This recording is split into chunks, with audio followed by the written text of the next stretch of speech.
Welcome to Energetic Advantage, the podcast where energy isn't woo, it's your edge.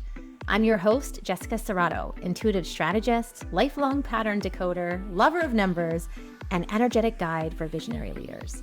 Around here, we go energy first, strategy second.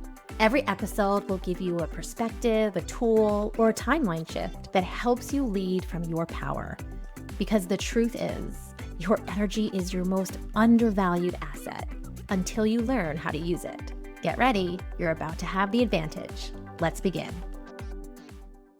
Today, we have an amazing guest on the Energetic Advantage podcast, and her name is April Sim. I love this conversation because April talks not just about leadership from theory, she is living it. And, for those of you numerology geeks out there, her birth card is the King of Diamonds, literally the business person's card. So buckle up, you're going to learn a lot from her today. April is a multi-unit restaurant owner operator, and, she's taken one of the most demanding industries out there and asked a really bold question. What happens when you lead with humanity while not sacrificing performance?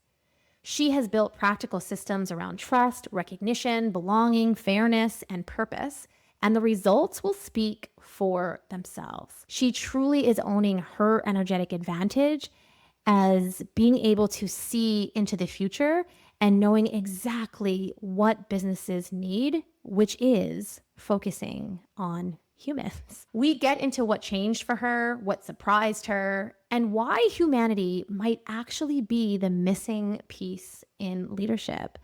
So come along for the ride. I can't wait for you to hear all of what April has to say. So you've probably heard leadership taught like strategy, metrics, and control.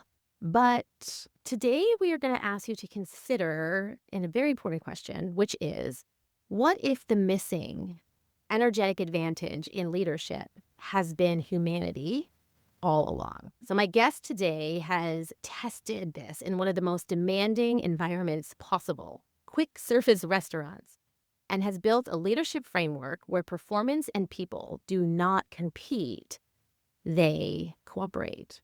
So welcome, April. We're so excited you're here. Thank you for having me, Jessica. Okay. So typically what I find is before we have language, before we have framework, before we actually know what's happening, we realize something or we start to notice something. So I want to bring you back to that moment. Before you had kind of language for what was happening, when did you realize that humanity was the missing link in leadership? So in the summer, we were hosting the corporate leadership team at one of our restaurants. And we had a strong sales target there with a clear strategy, and we were executing really well. So when they came in, we showed them everything, our systems, our communication, how we were driving the numbers. And on paper, everything looked great. But at the end of the visit, the feedback that I got wasn't about our operations. It was about how the place felt. And that really caught my attention. And I think at that point is whenever I started to try to understand what it was we had built in that restaurant. Yeah. And what were they saying? Like, how did it feel to them? Like, obviously, it was something different in energy that they were noticing. How did they describe it? Or could they describe it? He couldn't describe it. He was just I've just never felt this before. He's like, I've been into restaurants where I can see the operations and everybody's doing everything right. But he's like, what I feel from your guests and from your team, and it's just such a unique feeling for me. So interesting. And had you noticed anything prior to that of what was working or wasn't working? Or did it really take someone externally to come in to kind of mirror this to you? Well, we were always hitting our targets, right? Yeah. We were working really hard to do it, but I could feel that there was a loop. So we were constantly hiring, retraining, losing people, starting over. And I could see that we had structure, but we had no real foundation. Okay. And so why do you think this conversation is becoming unavoidable now? Like, why is this really coming to the forefront for you? Well, in the quick service industry, you're taught that meeting the metrics will make you profitable. And that can be true if you have an unlimited workforce, Yes. but that's not the reality anymore. We have record unemployment among young workers, and at the same time, restaurants are struggling to find applicants. So it's not that the people don't want to work, it's they're choosing not to work in our environments. And I think that it's become clear that people don't work for just a paycheck anymore. And that's why this conversation is unavoidable, because the workforce has changed. Yeah. And what broke first for you? Was it the turnover that you were noticing, or what was it? It was the illusion that our operations were going to drive our success. Our operations were only our structure. It was the team that had control to make that structure work. So it was just like, again, like on paper. And I think if you're listening, we're talking about restaurants, like this bigger corporation. But I feel this works with individuals as well. I'm sure there are times in our lives where everything on paper looked great. We were doing exactly what we were supposed to do. We were meeting kind of all of our goals. We were achieving all of our goals. And like we still didn't feel good about it. And we know when that happens, we're less motivated to continue because why do something if it doesn't feel good? Yeah. So what shifted for you when you stopped kind of leading at people or leading with the metrics of the goals and you started to lead kind of with them, when you started to bring really people to the forefront?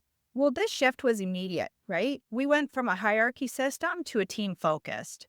People started to speak up, questions were asked, clarity increased, and coaching definitely replaced criticism. But the biggest shift, I think, was when the team started solving problems on their own and stopped waiting to be told what to do. That's interesting. So that, you know, I feel that might be surprising for some people, right? When we start to bring people to the forefront and we start to bring them into decisions, most people might assume that that makes it more challenging because there's more, I don't know, hands in the pot or whatever. But you're saying it was opposite. They started to take ownership of that. Is that right? Yeah, it was Yeah. like every idea fed off the next one, right? Yeah. And it just circulated, right? Yeah. What surprised, I mean, that is a little bit surprising to me, but what surprised you the most about your results, either like financially, culturally, personally, like when you started to really bring humanity to the forefront? Did anything surprise you there? It surprised me that our performance didn't suffer. It improved pretty quickly. Financially, the numbers became more consistent, right? The food cost improved, the labor balanced over all the shifts. The culture stabilized because people wanted to be there, right? And personally, it shifted my role completely. I went from someone who was managing outcomes to someone who was building people who could create them. And so to do that, you obviously had to change some of your behaviors. What did you have to unlearn as a leader as you kind of like began to lead differently? I had to unlearn my definition of success. What was it before? I thought success was hitting the numbers, really. But success is way more than that. For me, it turned into watching for those moments when the team was able to go beyond their own expectations, when they started thinking for themselves, taking ownership, and growing without being pushed. Because when that happened, the team moved into a completely different level of performance. Right? We're so busy hitting the targets and the goals that sometimes we limit what's possible. And that's so interesting. And when we allow others to lead or lead in a different way, it's expanding into kind of, like you said, a whole other realm of what else is possible. A process can only take you so far, but people, they can surprise you. They And can. okay, so people surprising you. So this is, I think, something to explore here, especially in this month of April where we're talking about risk. Where did this feel risky to you at all at first? I thought that, it would hurt our results because we've always met our metrics, right? We've always met what we needed to do. And I wasn't sure if focusing on people would slow us down, but it was the opposite. Once the people felt supported, performance became more stable and meeting the metrics just became something they did.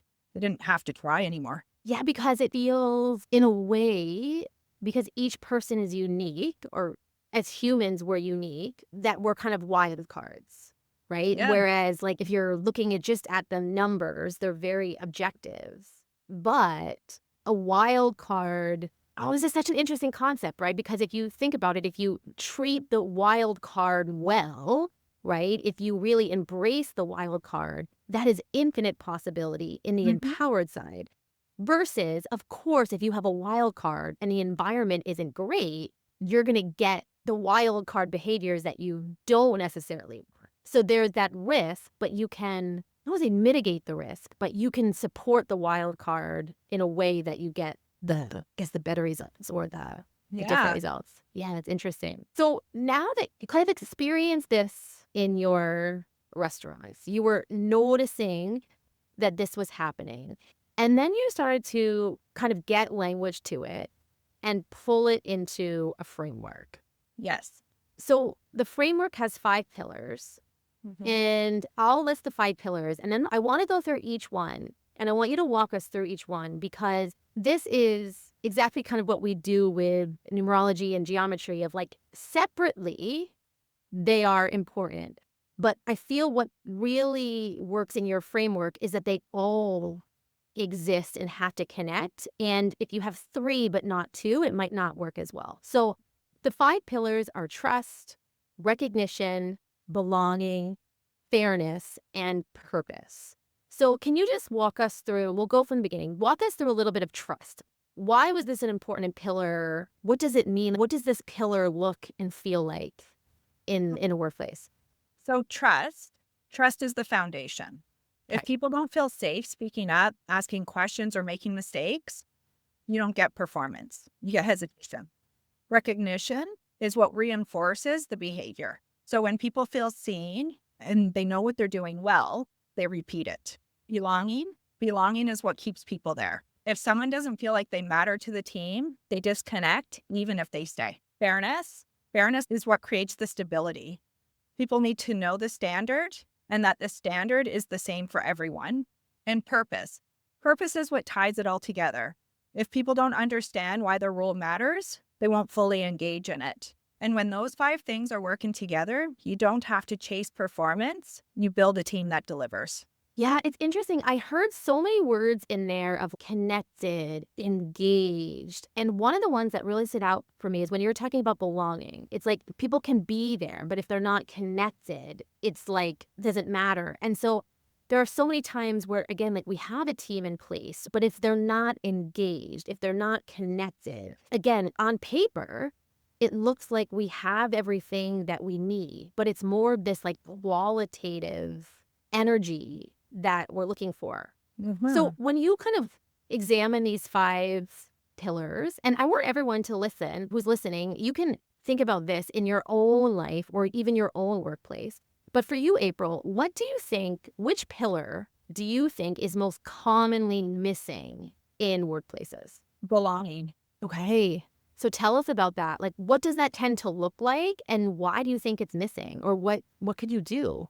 Like, you can have standards, training, you can have all the systems in place, right? But if people don't feel like they're a part of something, they're not going to give you their best. And that's where turnover starts.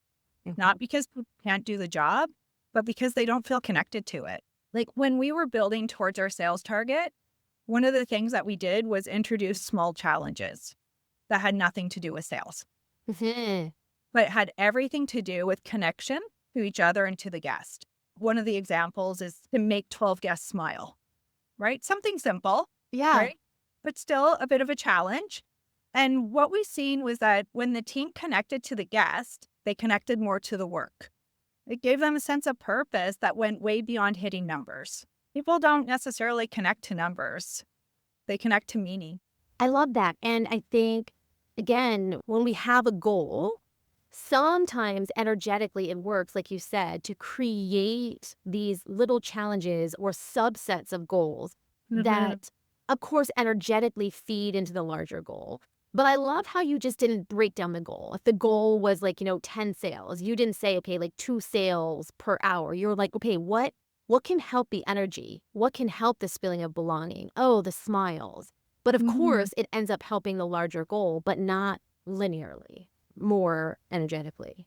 Yeah. Which one do you think creates the fastest shifts? If people are looking at this and saying, okay, trust, recognition, belonging, fairness, purpose, what do you feel is able to shift fairly quickly? Recognition.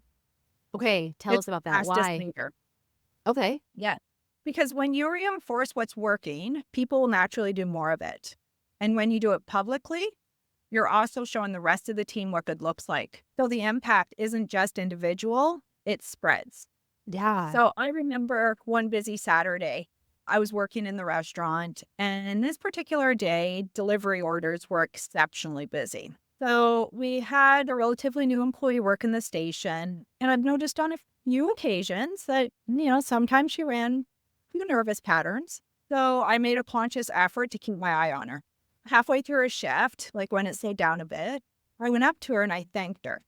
I mentioned that I was watching and that I could see the attention to detail that she was putting into every order. Her face completely softened, right? She Wow. was just, right, this deep breath. And after that, I don't think I ever seen her run those nervous patterns. And in fact, I think that she's one of the most reliable employees that we have in the restaurant today who knows like every position fully. Wow. Yeah. And imagine if she had gone through that whole shift, it wouldn't have mattered even if objectively she had done everything right. If she hadn't been recognized or if you hadn't kind of said or noticed that, it would have been a completely different energy. It would Yeah. have, right? Because I think that she would have felt like she was going too slow, right? But like reframing that, like the attention, it just kind of it gave her that approval that what she was doing was great. And Yeah. So I think it's funny because I think that's a great example of kind of this next question that I think a lot of people might have is, we have these 5 pillars. And like you said, sometimes we assume that by putting these in place, we might kind of dilute performance or performance might go down. But how do these pillars really protect performance or how do they enhance performance by having that as the structure? Jessica, they remove the things that usually break execution. Trust reduces hesitation. Recognition reinforces what's working. Belonging keeps people engaged. Fairness, it creates consistency. And purpose keeps everyone aligned. Yes, it might think at the beginning like you have something to add, like something to add to the to-do list, but really when it becomes the foundation, everything becomes easier. Yeah. Everyone So, knows exactly what to do. Mhm.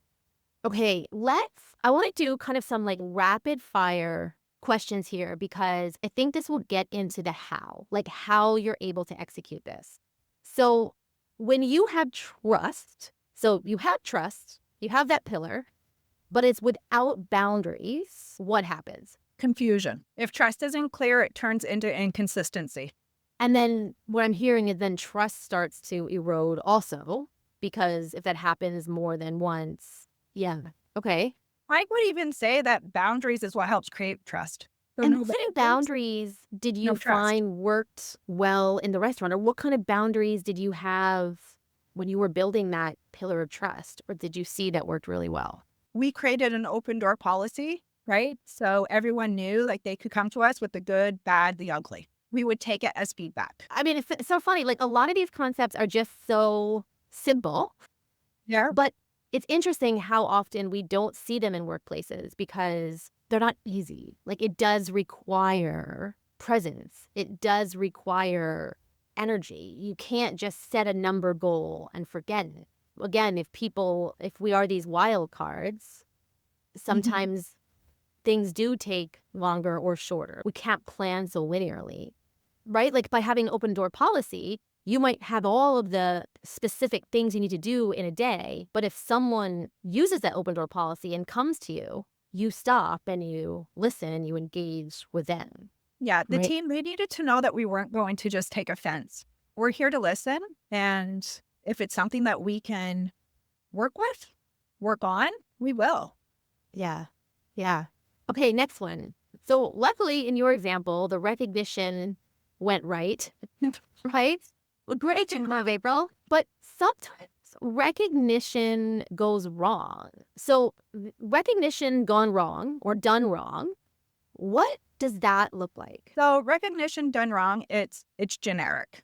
It's not specific, earned, right? It doesn't mean anything. It feels fake and people can see through it immediately. You know, it reminds me of like how many times I work with leaders and like, yeah, but like I tell my team every day they're doing a great job. Like at the end of the day, I send out a message and say, great job, team. Like I'm recognizing it, but it's not What's working. great? Yeah.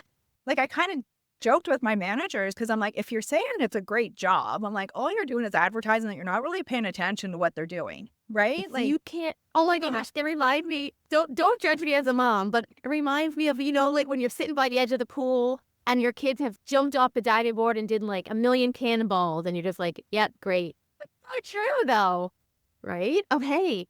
And so was that something that your managers really had, was that a skill you found they had to learn?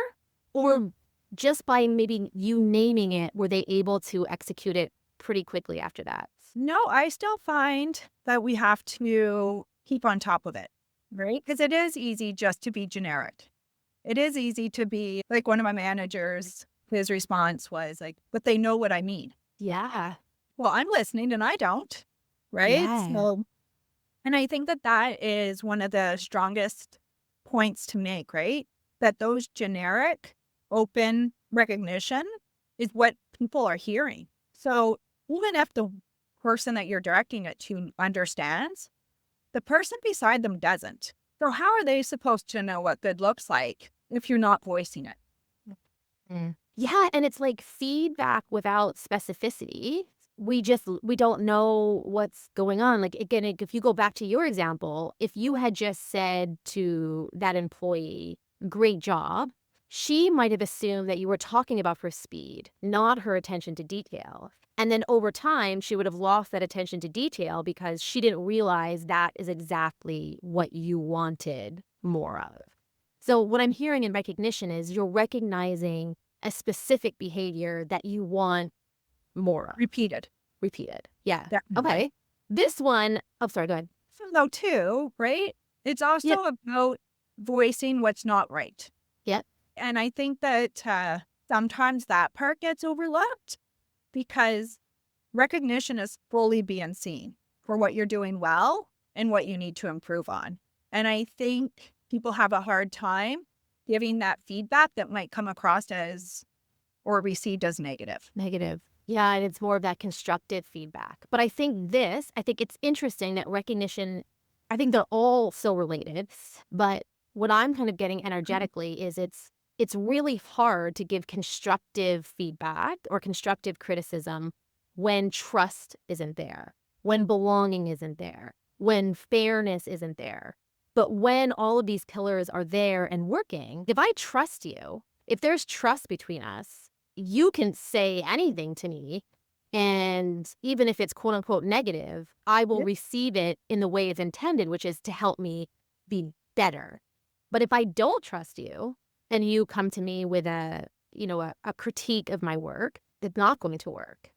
So this is another example of it's not just about one of these things in isolation. It's about having them all working together. Yeah. This last rapid fire is interesting to me because I get this a lot, especially when I work with corporations in discipline, for example. You don't have to take the discipline approach, but fairness versus equality. How do you define the difference? Or how do you define really this pillar of fairness? Equality treats everyone the same. Fairness gives people what they need to succeed.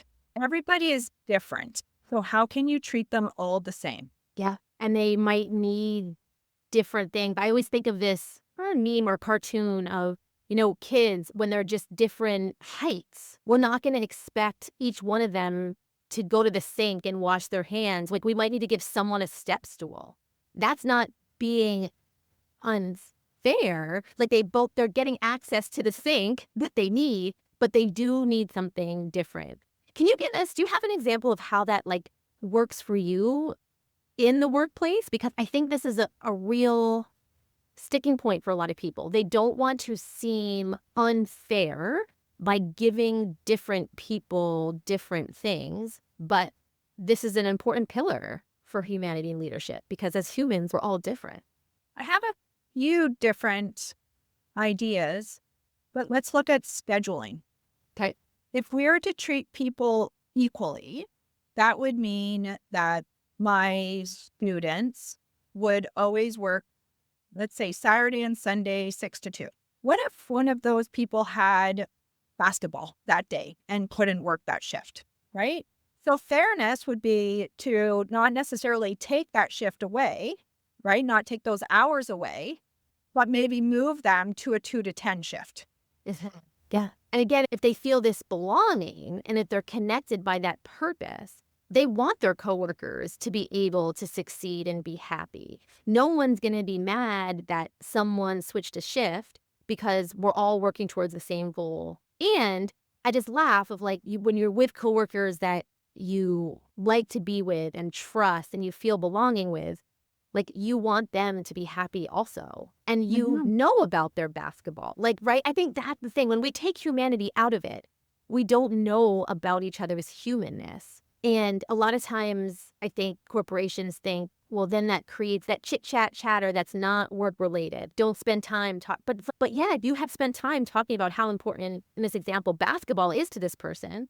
When they switch a shift to be able to go to basketball, that doesn't feel unfair. That you're happy for them because you've had that connection, you've had that belonging. Exactly. Yeah, I know. So chit chat, I'm learning chit chat is not bad. It's how we kind of connect and get that belonging. Okay, so 100%. yeah, when we talk about leadership and work, we spend a lot of time at work, right? And so a lot of what happens in our work affects who we are, even when we're not working. So we've heard a lot about how this affected your restaurants, your team members, your managers. But I'm curious for you, like your experience and what you personally got from it. So how did this work change the way you see kind of power, authority, leadership?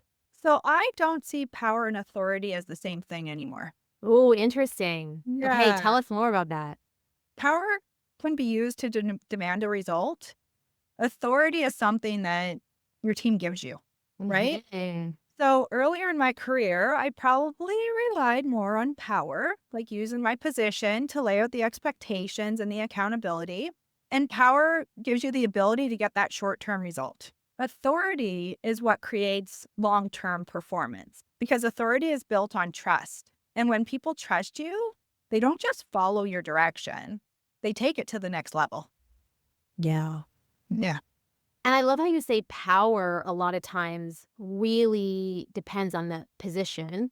And in a few weeks, I know I'm going to have an episode on hierarchy, right? And so many people in organizations use their position to exert this power. And as you said, they might get these short-term results, but over time, if you don't also develop this personal power and authority and trust, it's not going to work. It doesn't matter what title is after your name, that's not going to be long term. It's not going to be sustainable. How did this change you outside of work? I think it's changed me at the core. I'm less reactive, more curious, and a lot more intentional with my attention. Now, like when I'm with my kids, I'm with them. When I'm with my friends, I'm there. I'm not pulled in 100 directions anymore, and I'm really enjoying being present. Because you're just allowing the people who are working when you are not to be present and you're trusting their decisions. Yeah. Okay. So we talked a lot about what you can do, what energetic shifts you can make in a workplace when people come to the workplace. But I just want to talk a little bit about another thing that I know you're passionate about, which is youth, is helping prepare our kids, this younger generation, for work before they get there. And I'm just laughing because before we go into this segment, I want everyone to think about their very first job that they had. Okay, now I gotta ask you, what was yours, April? Now I'm really curious. What was yours? I was an assistant at a hair salon. Oh, okay. Yeah. I was the shampoo girl. The And they shampoo girl. or yeah. Oh gosh. And Yeah. I was a busser. I had a lot of jobs when I was younger, but I think my first one was I was like a busser at a restaurant, the Settlers Inn. Whoa. Um, and it's funny because if you just think about these environments where kids now are getting their first jobs, I think we as society can do a lot to make that experience more enjoyable, not just for the kids, obviously, but for the companies and the corporations, right? To actually get them excited to hire more young people. So, for you, why is it important to bring these pillars to youth like, before they ever set foot in a workplace, like, before their first job? By the time someone gets their first job, they're not starting fresh. They already have patterns, Yeah. like how they respond to pressure, how they take feedback, like how they see themselves. And a lot of those patterns are built around shielding and not growing. So instead of developing people, we need to go and undo things first. Yeah, I didn't even think about that before, but, obviously youth, so by the time that's in, like, the teen let's just say, like, the teen years, you're very aware of how others perceive you. So in There. everyone's neurological chart between 13 and 26, connection, how you interact with other people is the most important thing to your mind. And so, yeah, how you just said of like they're hyper aware of what other people are thinking about them. And they don't want to look like they don't know. They don't want to feel stupid or they don't want to fail. And so they are kind of shielding, like protecting themselves from other people's perception. But in doing that, yeah, they're creating patterns that are harder to undo. Yeah. Yeah. So if we start earlier, yeah, we don't have to Yeah. later. Going back to that comment of, well, they'll just know. What are young people missing that we assume as this older generation that they'll just figure it out? Well, they're not missing work ethic. They're missing preparation. Okay. Yeah. So they're stepping into environments where they're expected to handle pressure, feedback, people without ever being taught how. So they're figuring it out in real time under pressure. And that doesn't always look like their best work. But not because they don't care. It's because they've never been shown what that actually looks like. And kind of going back to this recognition part of what does it look like to do a good job? What actually is important? Because a lot of times in school is teacher dependent. So maybe they had a teacher who rewarded people who were just quiet and did Mhm. their work, right? And what that's teaching the kids is, okay, well, don't ask questions, don't speak up. And if that's the only experience they've had, when they go into a workplace, they don't know to ask questions like we would. But maybe they are not trained or they're not prepared to ask questions, especially if they're asking an adult. So, how do you think teaching humanity early can change the future workforce? I think it changes everything. You don't get people walking into any environment unsure of themselves. You get people who feel capable. They understand how to handle the pressure, how to take feedback, and how to contribute. So instead of fixing behavior, you're building the confidence. And that changes not just the workplace, but any environment they're a part of. Right? When? Sports teams, family dynamics, like if they're going to school, their class. This just seems like such a big shift, especially as we look forward even 10 years, right? Where, a lot of the well, they're kind of already retired, but the aging workforce, like, it will completely shift. So if every 18-year-old learned this, if this was a prerequisite, right, Yeah. to their first job, what do you think would be different in 10 years from now? We'd remove years of struggle. Instead Yeah. of spending their early years figuring out pressure, feedback, and how to work with people, they'd already have those skills. So leadership would show up earlier, more confidence, more accountability, more awareness of their impact. And engagement would shift too. They wouldn't just show up to do a job, they'd think, contribute, and take ownership. I think we'd be building leaders from day one, not in years. Yeah, that's what just was hitting me when you were talking. It's because we wouldn't be training employees, we would be building leaders. And then we'd have this self-sustaining workforce, right? Where it would kind of energetically support itself versus feeling like we, the quote unquote leaders in title, had to kind of hold everything. It's Okay. exhausting. Yeah, totally. I'm like, oh, imagine the exhale, or even what you just said of like now your ability to be able to be with your family, to be with your friends, especially in your environment where it literally is open 24 hours a day, 7 days a week.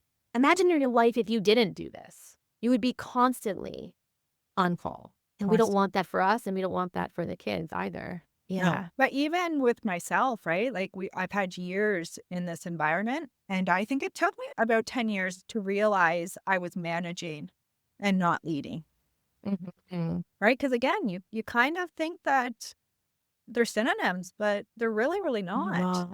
They're so different. The energy underneath leading and the energy underneath managing is so different. Yeah. And again, if everyone can just think about their own areas of life, whether it's personal or work, and really ask yourself, like, am I trying to manage this or am I really stepping into leadership? And it's going to require some different behaviors. But when and if you can do that, it will shift completely on the other side. Well, A few last questions here to really help people like bring this all together. What do you think is the biggest myth around humanity in leadership? oh, that it's soft. Yeah. And like this, this was one of the hardest things that I had to really reinforce with my management. Humanity isn't about lowering our standards. It's about how to sustain them, right? It's structure within awareness. Like we're still holding the line. We're just changing how people meet it. And it's so funny. This brings me back. I hadn't even clued into this, but it brings me back to corporate when I was in human resources and training and development. And it was always like, well, Jess, can you train the softer skills? And even the way we facilitated training, softer skills kind of got put in between the quote unquote harder skills. And by doing that, you're saying, even without saying it, that they are less important. Yeah. They're softer, but that's a huge myth. We know people have free will. Yeah. So people can choose to take these foundations, take the concept or not. But what do you think is the cost of ignoring this? Turnover, burnout, instability. We spend more time replacing people than developing them. And when you're constantly fixing problems instead of building something that works, it's exhaustion. It's so funny. I'm working with a corporation right now, and they came to me because they felt they were having trouble in recruiting. But when I dove deeper into it, they're recruiting all the time, which Yeah. is why it feels like their problem is recruitment, but it's actually not. Their problem is retention. Yeah. And if we focus on that retention piece through these pillars and through obviously their specific situation, we'll have to change some structures. But recruitment is kind of like the symptom of the underlying problem. And so, of course, we could try to patch that. We could try to put better systems to find more people in recruitment, but that would never address the underlying root cause, which is why are you having to recruit so Right. much in the first place? It's the foundation, Yeah. Yeah. right? That's where it all stems from. So what does strong leadership actually look like now? I thought long and hard at this question. Strong leadership now is someone who can create results, hold standards, build trust, and still treat people with dignity. It's not one or the other anymore. You definitely need all of it. Mm. Yeah. Yeah, it is this all-encompassing. So you're not saying humanity as a replacement for anything. It's bringing humanity as the foundation or the forefront of leadership, and Yeah. everything else is still there. Yeah, it has to be. So if there is a leader out here, either working in a corporate setting or even has their own business and they feel this gap, they're like, they've recognized something in this conversation, which is like, oh, I could see where maybe this could help me, but not quite sure where to start. What's step one for them? Where would you suggest starting? Listening. Try to understand actually what's happening. Ask Ooh. questions and pay attention to where the friction is. A lot of leaders try to fix problems before they really, really know what the answer is. And I don't think that we spend enough time just listening and watching because we need to fix it. I'm laughing because so many times this happens where you go into the C-suite and I'm like, what's the problem? And they tell me the problem. And then I'm like, well, how do you know that's the problem? And Yeah. they're like, well, we just know. I'm like, did you ask anybody? I know we're laughing, but in April, I talk about this a lot in my April forecast, asking questions that you're genuinely unsure of the answer as a leader requires vulnerability. It isn't easy. I get it. Because when we ask a question, especially when we ask someone a question, we've talked about these someones as wild cards, we have to be open to hearing the answer. And we might actually be surprised by the answer. And we kind Mhm. of, a lot of times, like to know. We want to know before we ask the question because sometimes asking the question feels like opening up something that we weren't quite ready for. But I always feel it's better to know. In your experience here, do you remember asking a question and getting an answer that surprised you? That you were like, oh, I'm so glad I asked this question. Or maybe you weren't glad you asked the question. But was there something that you remember that did surprise you? I don't know if I can come up with a specific answer for that because I became really good at asking questions with my team. It was Yeah. every time, right? And like I know at the beginning, people would look at me like deer with the headlights, right? Because they're afraid to give me a wrong answer. So this exactly shows what we were talking about. If you as a leader are asking a question that you already know the answer to, of course your people are afraid to answer it because they energetically know that you have an answer in mind and they don't want to get it wrong. No one wants to answer their boss or their leader or their manager in the wrong way. So they're going to hesitate because they're looking for a right answer because they feel energetically like you already have an answer.